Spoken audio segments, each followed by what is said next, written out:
ಅನ್ನದಾತ ಜನರ ಪಾಲಿನ ಸ್ನೇಹದಾತ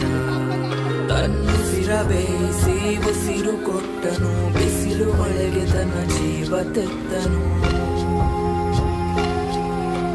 ನೀರು ಇಲ್ಲದೆ ನೆರಳು ಇಲ್ಲದೆ ಬೆಳೆಗೆ ಕಾಯುತ್ತಾ ಸೂರು ಬಿಟ್ಟನು ಅನ್ನದಾತ ಅನ್ನದಾತ ನಮಗೆ ನೀವೇ